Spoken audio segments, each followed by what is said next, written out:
Assalamualaikum warahmatullahi wabarakatuh. Saya Nanda Lestari.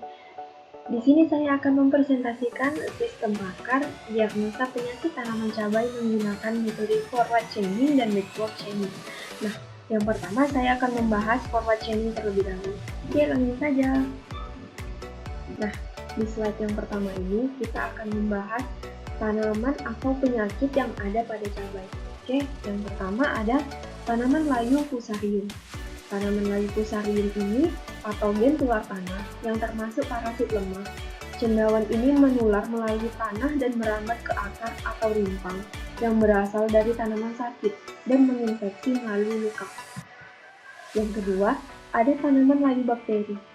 Tanaman ini penyakit utama pada tanaman famili Solanaceae seperti cabai, kentang, dan tomat. Penyakit ini disebabkan oleh bakteri Ralstonia solanacearum, merupakan bakteri tular tanah yang menyebabkan layu pada tanaman budidaya. Nah, yang ketiga ada tanaman busuk antraknosa. Jenis penyakit tumbuhan yang ditemukan pada berbagai tanaman pohon dan bunga, termasuk cabai. Awal gejala yang ditunjukkan berupa bercak pada daun atau buah berbentuk bulat panjang berwarna hitam yang akan berlanjut pada kematian. Nah, selanjutnya kita akan membahas forward chaining. Apa itu forward chaining?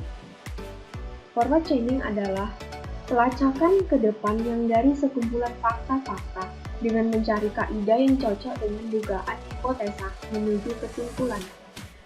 Metode forward chaining digunakan untuk menalar suatu permasalahan untuk mendapatkan sebuah solusi. Pencarian dilakukan dengan menggunakan rules yang premisnya cocok dengan fakta yang diketahui tersebut untuk memperoleh fakta baru dan melanjutkan proses hingga sudah tidak ada rules yang premisnya cocok dengan fakta yang diketahui maupun fakta yang diperoleh.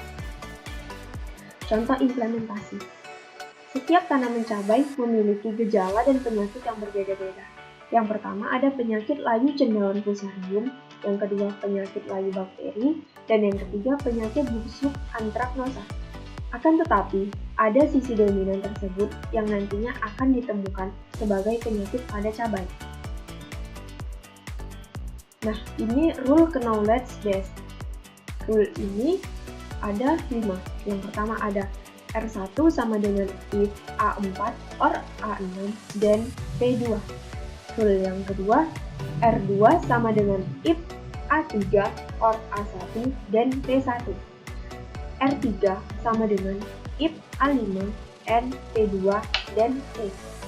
R4 sama dengan if P2 and P1 dan A. R5 sama dengan if P1 and A2 dan I. Nah, rule ini dibuat berdasarkan fakta-fakta yang diperoleh dari pakar. Dan ini ada premisnya, ada 6. Yang pertama ada A1 tanaman layu mendada, yang kedua A2 tanaman layu hanya panas terik, A3 akar tanaman berjamur, A4 tanaman layu mendadak, A5 buah berair, dan A6 buah berubah warna. Di sini saya mempunyai 2 sub-goal. Yang pertama ada P1, cabai lebih produktif mengalami buah busuk, dan P2, cabai lebih produktif terserang penyakit. Nah, selanjutnya kita akan mengimplementasikannya melalui decision tree.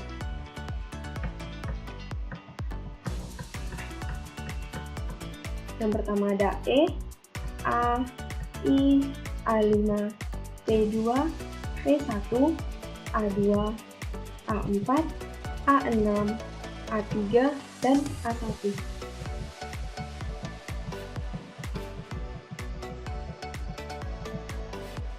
Dan di sini saya sudah menemukan fakta yaitu A4, A3, E2, dan A2. Ketika telah mengetahui fakta yang dimiliki rule, akan dieksekusi menggunakan QEU. Rule didapat berdasarkan fakta atau pakar. Nah, di sini fakta A4 adalah premis dari R1. Fakta A3 adalah premis dari R2. Fakta P2 adalah premis dari R4. fakta A2 adalah premis dari R5. Maka yang akan dieksekusi adalah R1, R2, R4, dan R5. Kita buat tabel QU-nya, yaitu ada QU, rule, dan konklusi. Yang pertama kita masukkan R1, R2, R4, dan R5. Kita masukkan R1 dan konklusi P2. Di sini, karena R1 kita masukkan ke rule, maka R1 di QU kita coret. Ini konklusi. Selanjutnya kita masukkan F2, R4, R5. Coret R2 dan kita masukkan R2 ke rule. Dan selanjutnya kita masukkan P2 di konklusi. Selanjutnya R4 dan R5 kita coret dan masukkan R4 ke rule. Selanjutnya kita masukkan R5, kita coret dan masukkan R5 ke rule. Dan berdasarkan rule dan perhitungan QU, dapat diambil kesimpulan bahwa cabai lebih produktif terserang penyakit. Nah, itu saja yang dapat saya sampaikan di metode forward chaining. Lebih dan kurang saya mohon maaf, dan saya akan melanjutkan ke metode backward chaining. Terima kasih.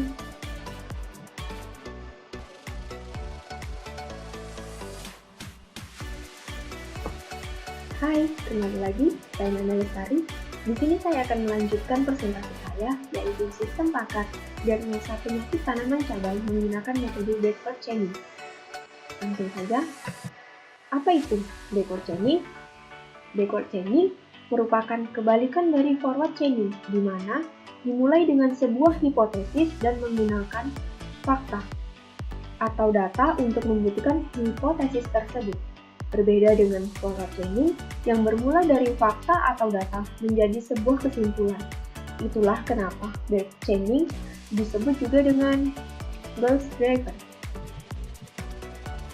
Selanjutnya kita memasuki studi kasus mendeteksi penyakit pada cabai besar menggunakan metode backward chaining.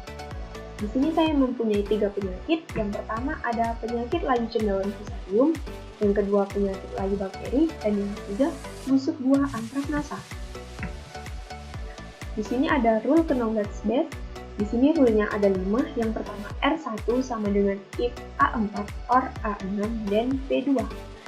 Yang kedua ada R2 sama dengan if A3 or A1 dan P1. Yang ketiga R3 sama dengan if A5 and P2 dan P3. R4 sama dengan P2 and P1 dan P4.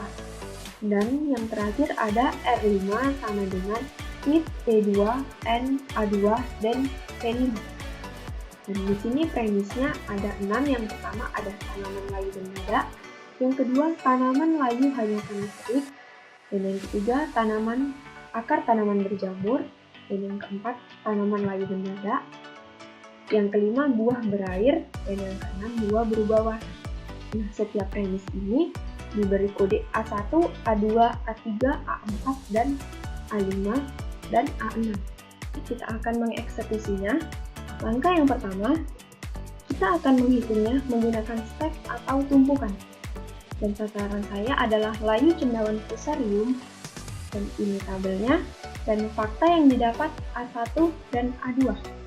Pertama, masukkan P5 atau hipotesis ke dalam step. Dan selanjutnya, cari rule yang konklusinya sama dengan P5, yaitu R sama dengan if P1 and A2 dan P5. Dan selanjutnya, P1 bersifat false dan A2 bersifat true, maka hasilnya false. Nah, ini kenapa bisa false and true? Karena sifat N dari rule tersebut. Dan selanjutnya, karena P1 ini adalah konklusi, maka kita masukkan ke dalam tumpukan. Nah, selanjutnya kita memasuki langkah yang kedua. Cari rule yang konklusinya P1, yaitu R2 sama dengan if A3 or A1 dan P1. A3 sama dengan false, A1 sama dengan true. Ini menghasilkan true karena sifat OR dari rule tersebut. Nah, selanjutnya, setelah selesai, kita keluarkan P1 dari tumpukan. Dan kita akan menghilangkan di stack. Nah, selanjutnya kita akan mengeksekusi langkah yang ketiga. Kita kembalikan P5 ke dalam stack. Selanjutnya, cari rule yang konklusinya P5. Cocokkan rule dengan fakta yang kita punya. Di sini ada R5 sama dengan P1 dan A2 dan P5.